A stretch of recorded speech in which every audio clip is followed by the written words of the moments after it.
Isso mesmo, Homero. Quinta-feira, dia de falar de saúde por aqui, mais uma edição do Saúde Cidade, uma parceria com o Hospital Evandro Ribeiro. Bom dia para você que está acompanhando a gente a partir de agora. Lembrando que a gente está ao vivo nas redes sociais da Rádio Cidade e também do Hospital Evandro Ribeiro. Você pode ficar por dentro aí do programa ao vivo também. Hoje a gente vai falar sobre cirurgia de correção a laser com o Dr. Leonardo Vilela, oftalmologista do hospital. Bom dia, doutor, seja muito bem-vindo. Bom dia, Aninha. Bom dia, Homero. Bom dia a todos os ouvintes. É um prazer estar aqui de novo para poder falar desse tema. A gente que agradece sua presença, doutor. Você pode mandar sua pergunta também, tá? Nas redes sociais, que a gente está ao vivo, e também no WhatsApp da Rádio Cidade, liberado 329-9918-1483. Bom, doutor, o foco hoje é a cirurgia de correção a laser. Queria saber para quem que essa cirurgia é indicada. Então, Aninha, essa cirurgia ela está indicada para todo aquele paciente que usa óculos ou lente de contato, que é dependente desses óculos de lente de contato, que esteja com grau estável, né?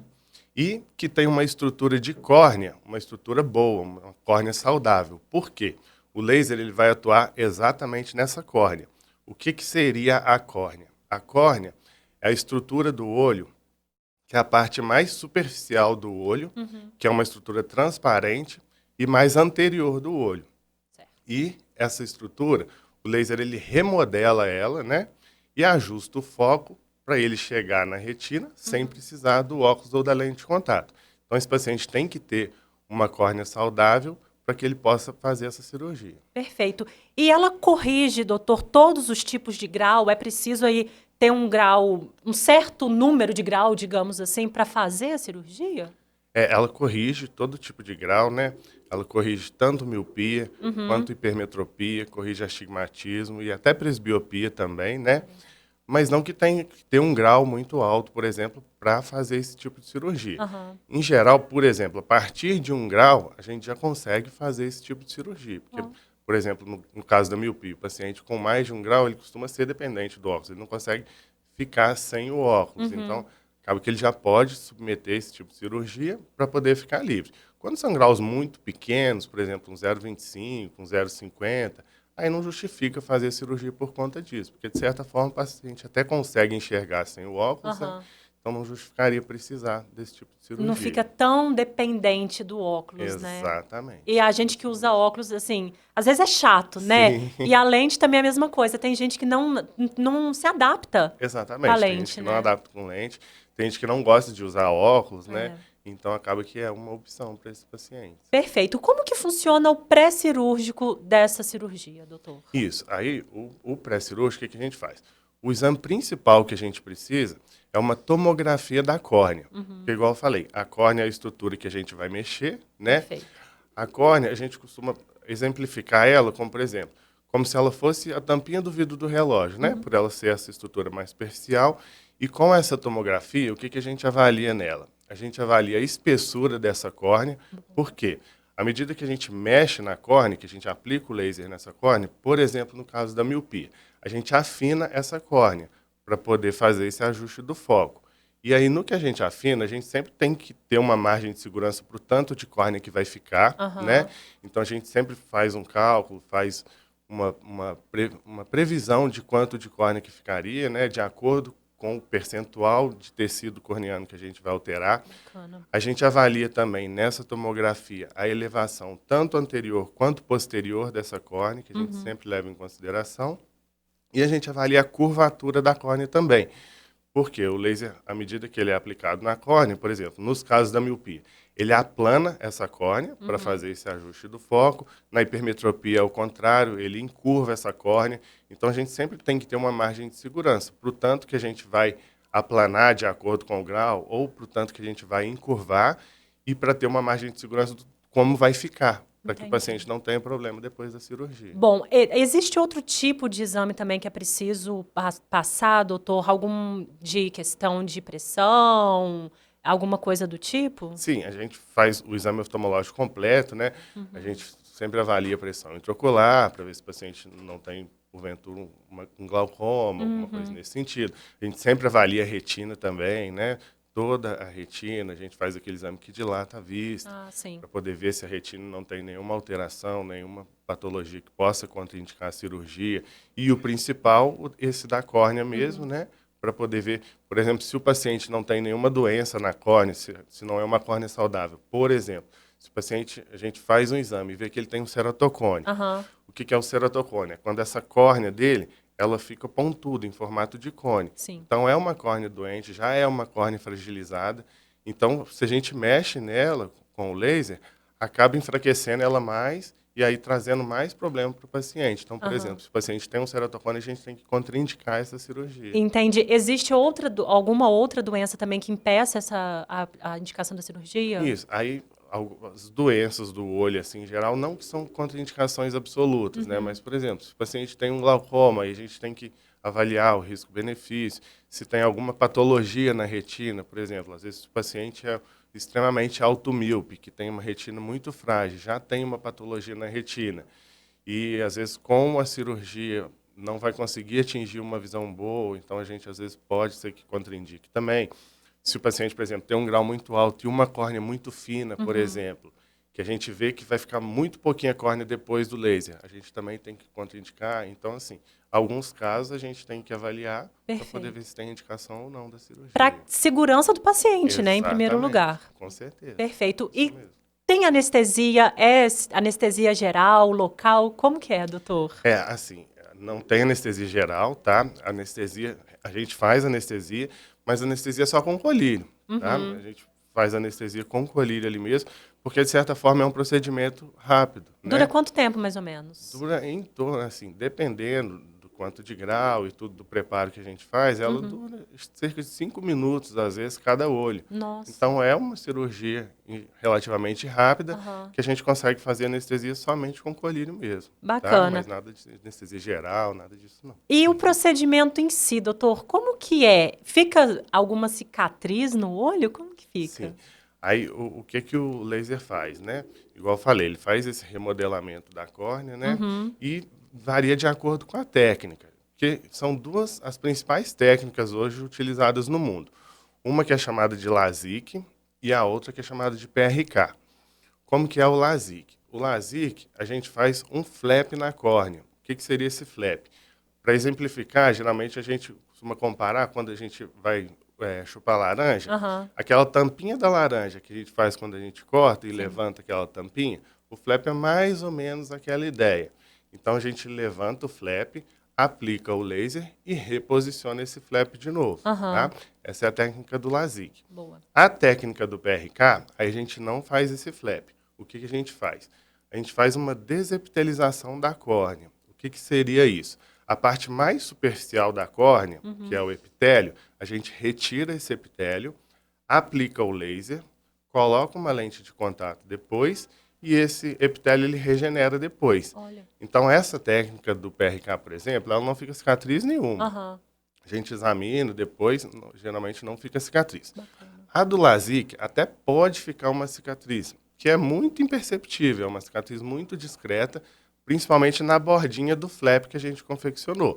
Então, se a gente olha com bastante detalhe, a gente consegue ver essa bordinha no exame oftalmológico. A Ah, olho tá. nu assim, a gente não vê nada. E não incomoda também o paciente, né? Não, não incomoda. Essa cicatrizinha que fica ali, ela é muito discreta, Aham. praticamente imperceptível, e geralmente não dá desconforto nenhum, não. Esses dois tipos, né, de cirurgia, eles são indicados para pacientes diferentes, para problemas diferentes? Isso, tem as indicações mesmo. Qual que seria a técnica mais indicada de acordo com a estrutura da córnea do paciente?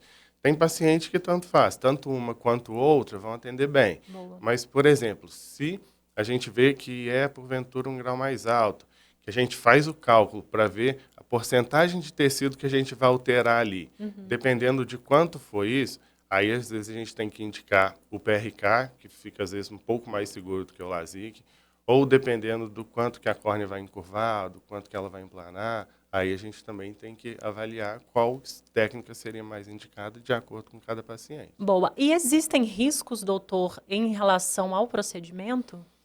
Todo procedimento cirúrgico, ele tem risco, né? Ele não é isento de risco. Mas, assim, os riscos, no caso da cirurgia refrativa, eles são muito baixos, né? São principalmente riscos assim de perda de visão, coisas mais graves, eles são extremamente baixos. Então, a cirurgia refrativa hoje em dia ela é considerada uma cirurgia muito segura, porque esses riscos são muito poucos. Bacana. E como que é o pós-cirúrgico? Eu imagino que seja tranquilo também. Sim, o pós-cirúrgico é um pós-cirúrgico tranquilo. Ele varia também de acordo com a técnica, Ah, né? tá. Por exemplo, o LASIK, o pós-operatório, ele é mais confortável, né? O paciente, às vezes, não tem tanto desconforto, né? Então, o PRK, às vezes, o paciente pode ter um pouco mais de desconforto. Às vezes, ele pode ter um pouco de dor, aí a gente prescreve medicação para dor também, Entendi. porque até aquele epitélio, como eu falei, regenerar, ali o paciente, aquele epitélio exposto, ele pode dar um desconforto para o paciente. Mas, em geral, isso é mais na primeira semana, esse desconforto, nas 2 primeiras sim. semanas. Então, é um pós-operatório relativamente tranquilo. A pessoa tem alta no mesmo dia, precisa ficar durante essa semana no hospital, na clínica? Como que é? Não, aí o paciente não precisa ficar na clínica, ele tem alta no mesmo dia, né? A gente já acaba a cirurgia, a gente faz a avaliação ali para ver como que a córnea ficou, e aí vai para casa no mesmo dia. Não Já precisa ficar dá, internado, nada disso. já dá para saber se funcionou mesmo, se deu diferença assim que a pessoa melhora, passa a anestesia, doutor? Sim, assim, porque a anestesia, na verdade, ela só tira a parte da dor, né? Às vezes o Aham. paciente sente o toque, sente encostar e a visão ainda está ali. Então, realmente, às vezes o paciente já levanta da mesa cirúrgica, assim, e dependendo do grau que ele tinha anteriormente, Aham. ele já nota uma melhora bem perceptível, Que né? bacana. Principalmente no caso do LASIK. Às vezes ele já levanta assim e já fala, nossa, já estou enxergando. O PRK, a melhora já é um pouco mais gradual, à medida que vai Sim. repitelizando. Então, mas, de certa forma, o paciente já nota, principalmente quando tem graus mais altos, né? É. Já nota uma melhora bem perceptível. Nossa, imagino como que deve ser libertador, né, para a Sim. pessoa. Nossa. Geralmente E é muito depois, é bom. preciso usar o óculos de sol, algum tampão? Depois da cirurgia, o óculos de sol a gente sempre recomenda, né? Porque principalmente nos primeiros dias, nas primeiras semanas, o olho fica mais sensível à claridade, né? Sim. Então, assim, até mesmo ambientes fechados, né, com uma iluminação maior, a gente até recomenda o paciente ficar com o óculos escuro, até dentro de casa mesmo. Evitar muita tela com luz muito forte, porque de fato dá um desconforto mesmo. Então, a gente sempre recomenda essa parte do óculos de sol, Bom. mas tampão a gente não coloca, não. Aí não Já, sai isso com é coisa do tampão, não. passado, Isso, né? exatamente. Sai normal mesmo. Muito bom, doutor. E aí depois, né, do procedimento, a pessoa realmente deixa de usar o óculos? Sim, geralmente, né, a gente faz a programação, faz o cálculo para poder ou zerar esse grau, né, para o paciente ficar sem o grau mesmo. Pode ser que fique um residual, às vezes um 0,25, um 0,50, até pode acontecer Bom. de ficar, né, mas no geral a gente faz a programação para zerar. Exceto em alguns casos, por exemplo, aquele paciente que começa a apresentar presbiopia, né, principalmente a partir de 40 anos. Às vezes o paciente já era míope e aí começa com a presbiopia, e o míope geralmente tem uma visão de perto boa. Então, dependendo de alguns casos, a gente às vezes programa também para deixar um grau propositalmente ali para poder ajudar ele no perto, para às vezes ele não às vezes inverter, né? Melhorar para longe, piorar para perto. Então, às vezes o olho não dominante que a gente fala, a gente pode programar às vezes para ele ficar com um grauzinho ali para ajudar ele no perto. Então, às vezes a gente pode fazer, mas no geral a gente faz para poder ficar independente do óculos mesmo. Perfeito. Tem chance, doutor, do grau voltar e aí a pessoa ter que fazer a cirurgia de novo? E isso também é raro de acontecer. Pode acontecer? Até pode.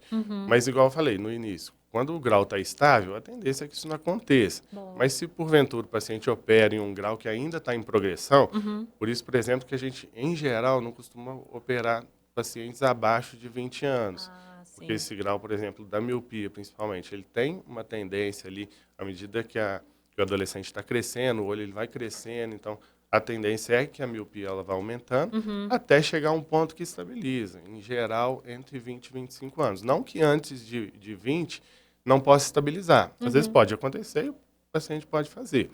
Mas a partir do momento que a gente vê que está estável, aí a gente indica a cirurgia, então esse grau ele não costuma voltar.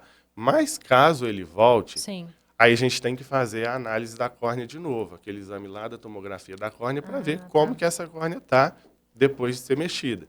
Se ela ainda tem uma espessura suficiente, se a curvatura dela ainda está boa, para a gente poder programar de acordo com o tanto de grau que voltou. Se a gente vê o tanto de grau que voltou e faz esses cálculos, ainda vai ficar uma espessura boa, vai ficar uma curvatura boa, dá para a gente fazer a cirurgia de novo, sim. Dá para a gente fazer um retoque, né, que a gente fala, isso dá para fazer sim. Perfeito. Doutor, vamos responder a pergunta do Glauber, que chegou aqui na live no Instagram da Rádio Cidade. Bom dia, não sei se o doutor já respondeu, mas o astigmatismo tem cura? Obrigado. A cura, na verdade, né, a cirurgia, ela trata o astigmatismo também. Então, assim, a gente faz a programação também de acordo com o astigmatismo do paciente, aí a gente programa para poder eliminar esse astigmatismo. Então, a cirurgia trata o astigmatismo também. Agora, a pergunta que chegou na live do Hospital Evandro Ribeiro, né, no Instagram, é a da Miriam. Meu filho tem ceratocone, ele está com 47 anos. O transplante é inevitável, doutor? Aí, o ceratocone, aí já é uma outra coisa, que a gente teria que avaliar o grau do ceratocone que ele está. Porque o transplante no ceratocone, geralmente, ele é indicado só em último caso, né? Porque o ceratocone a gente classifica ele em graus, né? Certo. Então, nos casos mais iniciais, grau 1, grau 2, não tem indicação para transplante. Mas se é um caso mais avançado, um grau 4, em que não tem outras formas de tratamento, aí o transplante é indicado. Muito bom. Para a gente encerrar, doutor, o assunto hoje, né, que é a cirurgia de correção a laser, qual cuidado a pessoa deve ter essa cirurgia, após a cirurgia? Isso. Aí os cuidados, eles são muito importantes, né? O paciente, ele deve seguir o uso dos colírios conforme prescrito, né? Os horários corretos, todos direitinho. A gente orienta também evitar de coçar o olho, né? Esfregar o olho, principalmente se for feito LASIK, né? Que a gente confecciona aquele flap. Então, para evitar dele coçar, para não ter risco de deslocar esse flap, nada disso. As mulheres, por exemplo, a gente sempre orienta nas primeiras semanas evitar usar maquiagem ou algum creme de rosto que possa cair no olho e irritar o olho, né? Se o paciente é praticante de algum esporte de contato, alguma coisa, a gente pede para evitar também, para evitar algum trauma ocular, porque esses cuidados no pós-operatório, eles são de extrema importância para que o paciente possa ter um bom resultado e um sucesso na cirurgia. Muito bom. E aí fica a indicação também, né, doutor, para todo mundo, né, fazer sempre uma consulta com o oftalmologista para ver se está tudo certo. Exatamente, com Muito certeza, bom. é muito importante. Encerramos o Saúde Cidade dessa quinta-feira. Foi um prazer, doutor Leonardo. Seja sempre bem-vindo. O prazer foi meu, obrigado. Imagina, a gente que agradece. E o Saúde Cidade volta na próxima quinta-feira, 8h30 da manhã. E daqui a pouquinho a gente volta para encerrar o Acorda.